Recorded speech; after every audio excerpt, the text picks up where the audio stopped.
Congratulations sir. Thank you so much for your మీడియాలో మీరు ఒక ఇదైనందుకు మీకు మా ప్రత్యేక అభినందనలు. ఎగ్జామ్ గారు మీరు నాలుగు ముక్కు సార్ మాట్లాడారు సార్. ప్లీజ్ మాట్లాడండి సార్. మీ కోర్ కనెక్షన్ ఉందో నేను పర్లేదు మాట్లాడతారా? ఏం లేదు మాట్లాడతాను.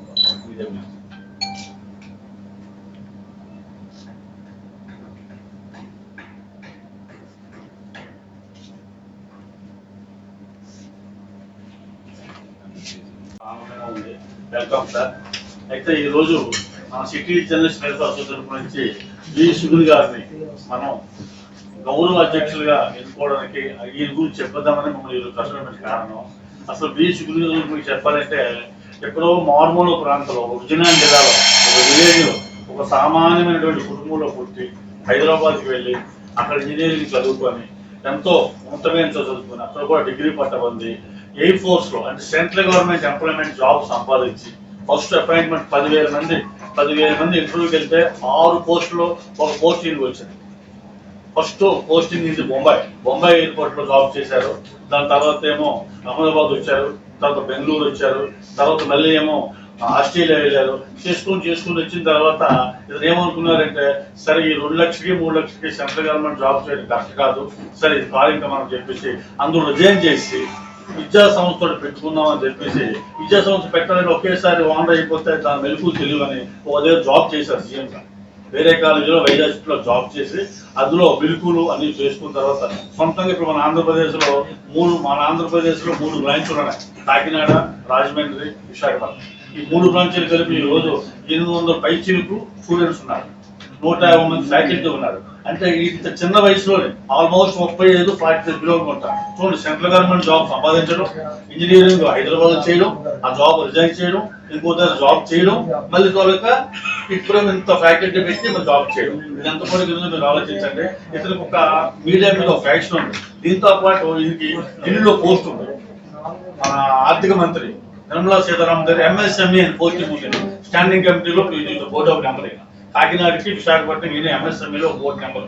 ఇది మామూలు ఈ వెహికల్ కూడా చూడండి, పైన అంబులెన్స్ ఉంటుంది. ఈ వెహికల్ మీద మన మినిస్టర్ అంబులెన్స్ కూడా ఈ వెహికల్ మీద ఉంటుంది. అంటే వాళ్ళ ఆర్థిక మంత్రి నిర్మలా సీతారామన్ గారు ఇంకో పోస్టింగ్ ఇచ్చారు. అదేం చనిపోయిన కాదు, ఇంత చిన్న వయసులోనే మన కాకినాడ, రాజమండ్రి, విశాఖపట్నంలో నిరుపేదలు ఎవరైతే ఉన్నారో డైరెక్ట్ గా ఆర్థిక మంత్రితో యాక్సెస్ ఉన్నది పెట్టుకొని ఫ్రీగా ఎడ్యుకేషన్ ఇస్తున్నారు. దయచేసి మీరు ఇతర మన ఇన్స్టాగ్రామ్ లోని, ఫేస్బుక్ లోని, వాట్సాప్ లోని మన సిటీ జర్నలిస్ట్ ప్రోగ్రామ్ చూసి డైరెక్ట్ కాంటాక్ట్ అయ్యారు. మీరు బాగా ముందుకు వెళ్తున్నారు సార్, ఒకసారి మాట్లాడదామని. అప్పుడే మాట్లాడిన తర్వాత నేను మా ప్రెసిడెంట్ గారు మనోజ్ గారు వచ్చి సార్ రండి సార్ మీరు మా దీంట్లో వచ్చి మాకు అసోసియేషన్ ఏమంటే అంటే మీరు ఒప్పుకున్నారు, అందుకే ఈ ప్రెస్ మీట్ పెట్టి కారణం. ఇప్పుడు సునీల్ గారు మాట్లాడిన కోరుకోండి.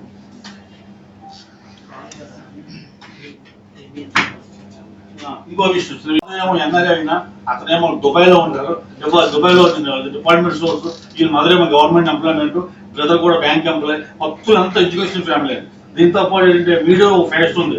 కమింగ్ జనవరిలో ఏంటంటే ఒక మీడియా, ఒక పత్రిక పెడుతున్నారు, ఒక టీవీ ఛానల్ పెడుతున్నారు. దానికి మన అందరూ సహకారం మీకు అందివ్వాలి. ఎన్నో ఆనందంగా ఉంది. ఏరోనాటిక్స్ లోని, ఎయిర్పోర్ట్స్ లోని ఎక్స్పోజర్ అన్ని ఉన్నాయి. ఆయన నుంచి స్టూడెంట్స్ కి మంచి ప్లేస్మెంట్ ఇచ్చి మంచి ఉద్దేశంతో ఈ ఇన్స్టిట్యూషన్ నడుపుతున్నారు.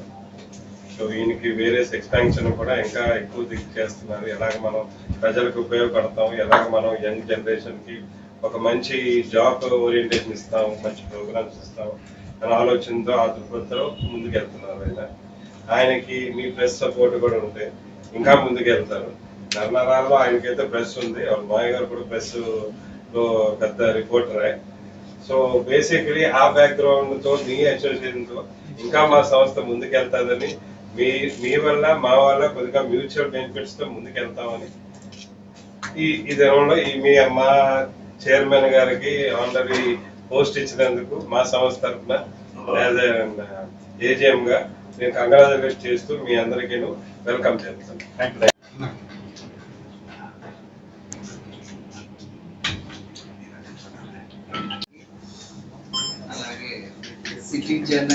City journalist welfare association, city journalist welfare association అయిన ప్రెసిడెంట్ మనోజ్ కుమార్ గారు, మనోజ్ కుమార్ గుణశేఖర్ గారికి, అలాగే వైస్ ప్రెసిడెంట్ గుణశేఖర్ గారికి, కమిటీ సభ్యులు, అలాగే కమిటీ సభ్యులందరికీ కూడా నమస్కారం. అండ్ మెయిన్ థింగ్, ఈ ఈవెంట్ కి నన్ను ఎన్నుకున్నందుకు నేను కృతజ్ఞతలు చెప్తున్నాను. అయితే గుణగారు చెప్పినట్టు యాక్చువల్గా ముందు నా కోసం నేను మీకు ముందు ఇంట్రడక్షన్ చిన్నది ఇవ్వాలి.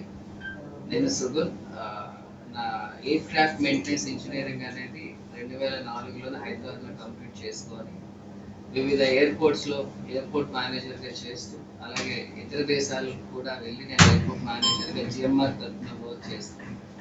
ఫైనల్గా స్వస్థలమైన విశాఖపట్నంకి బ్యాక్ అయ్యి మెయిన్ మోటో ఏంటి అంటే ఇప్పుడున్న న్యూ జనరేషన్, యంగర్ జనరేషన్కి, బికాజ్ నేను ఎయిర్పోర్ట్లో ఉండేటప్పుడు ఎన్నో ఇంటర్వ్యూస్ తీసుకునేవాడు, ల్యాక్ ఆఫ్ కమ్యూనికేషన్స్ అవి ఇవి ఉండేవి. సో దానివల్ల ఈ న్యూ జనరేషన్కి విద్యా సంస్థ ద్వారా వాళ్ళకి నాలెడ్జ్ని పెంపొందించి రకరకాలైన ఆపర్చునిటీస్ ఇవ్వాలి అన్న ఒక ఎయిమ్తో 2018లోని నేను మళ్ళీ విద్యా సంస్థలకి రావడం జరిగింది.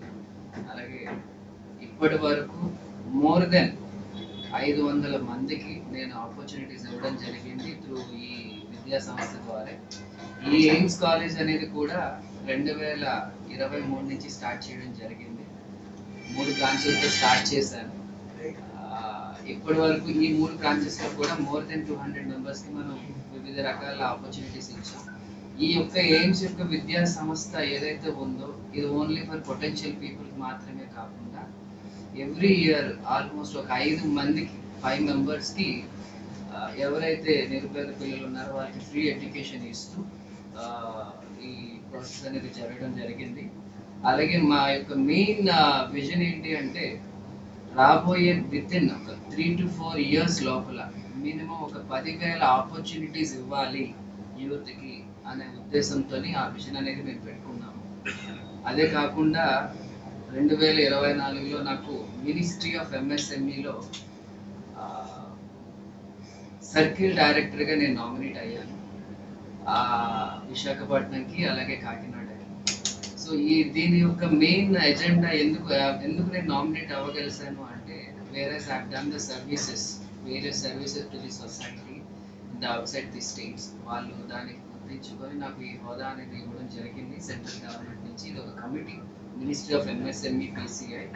సో ఈ కమిటీ వల్ల మెయిన్ ఉపయోగం ఏంటి అంటే ఇప్పుడు జనరేషన్లో ఎవరైతే యూత్ ఉన్నారో వాళ్ళు చాలా ఇన్నోవేటివ్ ఐడియాస్తోనే ఉంటారు. వాళ్ళకి ఏంటంటే ఫండింగ్ అనేది ఉండదు. ఇన్నోవేటివ్ ఐడియా ఉన్నా వాళ్ళకి రాకుండా ఫండింగ్ ఉండదు. ఆ ఫండింగ్ని అలాంటి వాళ్ళని నేను గుర్తించి ఇప్పటికీ 60 మంది దాకా గవర్నమెంట్ నుంచి ఫండింగ్ అనేది ఇప్పించడం జరిగింది. వాళ్ళు ఇప్పుడు యంగెస్ట్ ఎంటర్‌ప్రెన్యూర్స్గా వైజాగ్లో చలామణి అవుతుంది.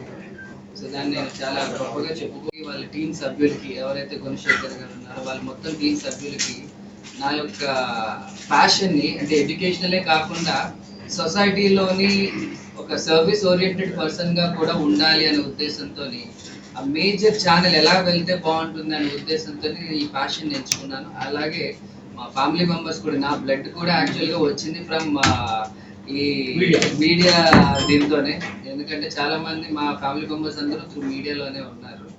ఈవెన్ నేను నా సతీమణి కూడా ఫ్రమ్ మీడియానే యాక్చువల్గా అయితే. సో ఎనీవే ఆ యొక్క ప్యాషన్ నేను వివరించడం జరిగింది ఈ city journalist welfare association president గారికి అండ్ వైస్ ప్రెసిడెంట్ గారికి. And this supported me a lot and they have given me a good opportunity as ఈ అధ్యక్ష పదవి ఇవ్వడం అనేది నాకు చాలా హానరీగా తీసుకుంటున్నాను సార్. దానికి very thanks to you all. That's it. I want to do more supportive to all our family members. From now onwards, you all are our family members, which I am thinking now. And even future lo kuda we are coming with the online platform that which I have the passion about the media channels. Soon adi kuda mee munduku vastanu. Thanks for the opportunity, sir. Thank you so much for this opportunity. Thank you.